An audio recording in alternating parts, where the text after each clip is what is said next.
কোনো ব্যক্তির নাম যদি কোনো সুপারস্টারের নামের সাথে মিল থাকে, কিন্তু সে যদি তাকে পছন্দ এবং আদর্শ হিসেবে গ্রহণ না করে, তাহলে কি গুনাহ হবে? যেমন আমার নাম শাহরুখ। না, এতে কোনো অসুবিধা নেই। শাহরুখ কারো নাম হলে যে সে গুনাহগার হয়ে যাবে, ব্যাপারটি এমন নয়।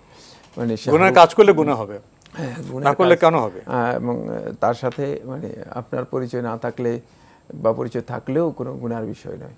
কিন্তু মানে শাহরুখ নাম সেটা গর্হিত বিষয়ও না। আর মানে সুপারস্টার হলেই যে মানে কারণ এই নাম আর কেউ রাখতে পারবে না, এই বক্তব্য শুদ্ধ নয়। যদি কোনো মানে বৈধ নাম হয়ে থাকে, সেটা যে কোনো ব্যক্তি নাম রাখতে পারবেন। আমরা জানলাম। প্রিয় দর্শক, আপনি আরও লিখেছেন, অনেক দিন আগে একজনকে বলতে শোনা গিয়েছিল যে মদ খা, মদ না খেলে মানুষ হবি না। মদ তো ইসলামে হারাম, আর হারামকে হালাল মনে করা তো কুফরি। কিন্তু কেউ যদি মদকে হারাম ভেবে এইভাবে বলে মদ খা, মানুষ হ, তাহলে কি তা কুফরে আকবার বলে গণ্য হবে? ধন্যবাদ। ভাইকে কঠিন করেছেন, প্রশ্নটা আরেকটু সহজ করতে পারতেন। যাই হোক, মদ খা যিনি বলেছেন তিনি আসলে জাহিল। মদ না খেলে মানুষ হবে না, এ বক্তব্য তো দুনিয়ার কোনো ব্যক্তি দেয় নেই। এটা যারা মদ আবিষ্কার করেছে তারাও দেয় নেই। যারা মদের ব্যবসা করতেছে তাদের কাছেও এই বক্তব্য আপনি শুনতে পারবেন না। সুতরাং বোঝা গেল যে তিনি মদ সম্পর্কে জ্ঞান রাখেন না, এই জন্য তিনি এই কথা বলেছেন। তিনি মদ সম্পর্কে জ্ঞান নেই, এই জন্য এই বক্তব্য দিয়েছেন।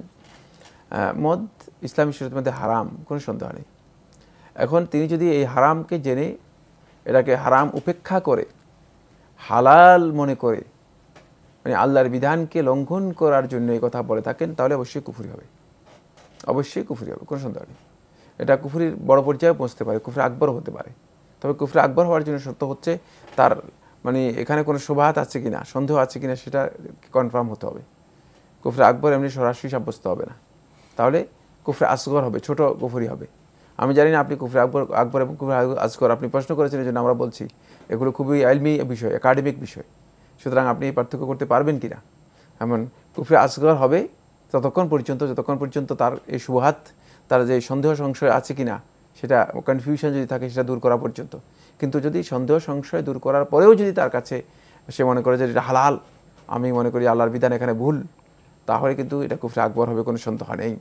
বাকি মানে আপনি যেই লোকের বক্তব্য দিয়েছেন তার বক্তব্য থেকে আমার কাছে যেটা মানে স্পষ্ট হয়েছে সেটা হলো এটা মূর্খতাপূর্ণ বক্তব্য, ধৃষ্টতাপূর্ণ বক্তব্য। মানে মানে জাহিলের বক্তব্য যা হয়, যে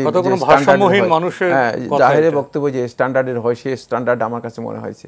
সুতরাং এই ধরনের জাহিল ব্যক্তিদের মানে এটা কুফরি হবে না, এটা হবে এদের আসলে মূর্খতা, ধৃষ্টতা, বাড়াবাড়ি ছাড়া আর কিছুই নয়। সেক্ষেত্রে তাদের অজ্ঞতার কারণেই হয়তো এই বক্তব্য দিয়েছেন। এজন্য মানে তাকে কাফির বলার বিষয়টি এখানে সাব্যস্ত হবে না, বরং তার এই কাজটা সম্পূর্ণরূপে ভুল, এটাই প্রমাণিত।